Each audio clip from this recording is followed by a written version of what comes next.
দল না করলে ক্ষমতা কিভাবে পাওয়া যাবে? ক্ষমতার খুব দরকার, ক্ষমতার খুব দরকার। সমস্যা হচ্ছে এটা, আমারও ক্ষমতা দরকার, আপনারও ক্ষমতা দরকার। সবাই যদি ক্ষমতা দিতে চায়, কে ক্ষমতা বাদ ক্ষমতা? আমি কার উপর শাসন করবো ক্ষমতা? আপনি একটু কি হন না, প্রজা হন না, না রাজা হইতে চান সবাই? সুবহানাল্লাহ। সাহাবায়ে কেরাম ক্ষমতার জন্য দল করছিল, তাই না? আবু বকর একটা দল ছিল না? ওমরের একটা দল ছিল, উসমানের একটা ছিল, আলিউদ্দিন আরেকটা ছিল, ছিল না? ছিল। তো ক্ষমতা গেছে না ওনারা? যায় নাই? আবু বকর যায় নাই ক্ষমতা? কোন দল থেকে? আল বাকরিয়া নাকি? ওমরের দল ছিল আল আমরিয়া, ওসমান ওসমানিয়া। হ্যাঁ? মানে আপনারা যে সিস্টেম চালু করছেন ক্ষমতা যাওয়ার, এই যে মাথার ভিতরে একটা ইয়া ঢুকাই দিছে, পোকা ঢুকাই দিছে, এটা আপনাকে ডুবাবে। আপনি মানুষকে দিনের উপর রাখেন, সহি আকীদা ও মানহাজ শিক্ষা দেন, দিন শিক্ষা দেন, ফিকহ শিক্ষা দেন, শরিয়া শিক্ষা দেন। মানুষ যে ক্ষমতা দেয় শরীয়ত বাস্তবায়ন করতে বাধ্য। যদি আজ আমরা ইউনূস সরকারকে শিক্ষা দিতে পারতাম যে ইসলাম ছাড়া চলার কোনো পথ নাই, ইউনূস সরকারের শরীয়ত দিতে আমার ক্ষমতা দরকার ছিল। আবু হানিফা রহমতুল্লাহ আলাই ক্ষমতায় যাওয়ার জন্য দল করছেন একটা, দলটার কি নাম ছিল? মালিকের দলের নামটা কি ছিল? কেউ ক্ষমতা যাইতে চায় নাই, আপনি ক্ষমতা পাগল হয়ে গেছেন। আবু হানিফা রহমতুল্লাহ বলছে প্রধান বিচারপতি আপনাকে বানাবো, বলছে আমি যোগ্য না। বলছে আপনি মিথ্যা বলছেন, মৃত্যু তো মোটেই যোগ্য না। কথা বুঝছেন কিনা? এখন আপনি বলছেন আমি দরবার হলে চলবে না, দুনিয়া এভাবে বলছে, দুনিয়া বলছে। আপনি যে দওয়ানা হচ্ছেন এটাকে ফেতনা। আপনি কি করতে হবে? আপনার বড় কাজ হচ্ছে উ আনফুসাকুম ও আহলিকুম নারা, নিজেকে বাঁচাও, পরিবারকে বাঁচাও, এটা শরীয়তের বিধান। বড় কাজ এটা, আল্লাহর নির্দেশ এটা। এর উপরে আপনি যেখানে আছেন সেখানে কুল্লুকুম রাইন ওয়াল কুল্লুকুম মাসউলুন আন রাইয়াতি, যেই জায়গা যাবেন ওই জায়গায় ইসলাম কায়েম করতে হবে। কোন জায়গায় আছেন আপনি? আপনি ধরেন ইউনিয়ন পরিষদের চেয়ারম্যান সাহেব, এখন নাই চলে গেছেন, চেয়ারম্যান সাহেব আছে, উনি যদি কোনো এই ইউনিয়নে কোথাও যদি কোনো শিরিক হয় উনি দায়ী হবেন আল্লাহর কাছে। উনি এখন নাই, ওনাকে দেখাচ্ছে কে যে, উনি থাকলে হয়তো রাগ করে গেছেন না, রাগ করতে না, ভালো মানুষ আমি যেটুকু বুঝছি। এই এলাকা যদি কোনো হারাম হয়, কোনো হাউজি হয়, কোনো সুদ, উনি দায়ী হবেন। কিন্তু আমাকে ওইটার জন্য আল্লাহ জিজ্ঞাসা করবে না, খেয়াল করেন। আমাকে জিজ্ঞাসা করবে যে তুমি কি তাকে হারাম কথা বলছিলে কিনা, এটা জিনিসটা হারাম এটা বলছিলে কিনা।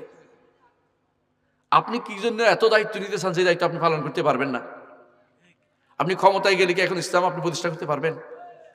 আপনার এলাকার মধ্যে, এই এলাকার মধ্যে এই মানুষগুলি তো বাস করে না, আরো আছে, আরো আছে না? এই এলাকার মানুষ আর বাস করে না কেউ? এই মাহফিলে যারা আছে এরাই তো শুধু, তাই না? ওরা কি আমার কথাগুলো শুনবে? কয়জন শুনতেছে? তাহলে আপনি বুঝেন কেন শুনে না, কেন জানেন? তাদের কাছে মনে হচ্ছে এই বেটা তো আস্তে একটা ওহাবি, ঠিক না? অথচ আমি কিসের দিকে ডাকতেছি? কোরআন এবং সুন্নাহ, কোনো আব্দুল ওহাবের দিকে ডাকতেছি না, আমি কোনো দলের দিকে ডাকতেছি না, আমি ইবনে তাইমিয়ার কথাও বলি নাই, মোহাম্মদ বিন আব্দুল ওহাবের কথাও বলি নাই, আমি কোনো ব্যক্তির কথা বলি না। আমি এতক্ষণ ধরে কোরআন এবং হাদিসের ওয়াজ করছি, তাই না? কোনো কোনো দলের দিকে ডাকি নাই। এই মানুষগুলো আকীদা শুদ্ধ করা বেশি দরকার, তার শরিয়া শিক্ষা দেওয়া দরকার। এরা যদি ভালো হয়ে যায়, আপনার ক্ষমতায় যাওয়ার জন্য আর কিছু করা লাগবে না। মুহাম্মদ রাসূলুল্লাহ সাল্লাল্লাহু আলাইহি ওয়াসাল্লাম দুইজনকে পাঠিয়েছেন দাওয়াত দিতে, দাওয়াত মক্কাতে, মদিনাতে। তারা দুইজনে দাওয়াত দিয়ে কি করছেন? মদিনাটাকে ইসলামিজ করে ফেলছে। রসুল আসা দেখে যে এখানে তো খুব ভালো একটা পরিবেশ, নির্বাচন করলে কেমন হয়, তাই না? তারপরে তিনি কি করছেন? নির্বাচনে দাঁড়াইছেন, তারপরে 51 ভোটে তিনি পাশ করছেন, 49 ভোটে অন্যরা ফেল করছে, এটা না? তো কিভাবে পাশ করছেন? সবাই মিলে তাকে কি বানাইছেন? কেন? এর বাইরে যাওয়ার লোক নাই, সবাই চাচ্ছে ইসলাম। বাংলাদেশে ইসলাম ছাড়া মানুষ তৈরি করে না। এদেশের মানুষ যারা বলতে পারে, বাগাড়ম্বর করে বলতে পারে আমরা শরিয়া আইনি বিশ্বাস করি না, তাহলে কি করবেন আপনি? এদেরকে ইসলাম কি বই কায়েম করবেন?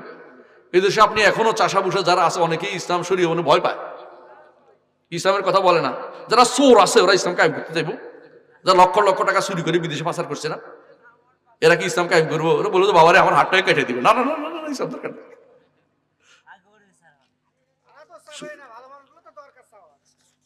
হ্যাঁ, ভালো ভালো দরকার চাইবে, ক্ষমতায় আপনি নিজে যাইবেন? আপনি যাবেন? আপনি যাবেন? যাবেন ক্ষমতায়? কিভাবে যাবেন আপনি বলেন তো? ভোট চাইবেন? আপনি যাইয়া কি করতে পারবেন? এই এই এলাকায় এটা বন্ধ করতে পারবেন?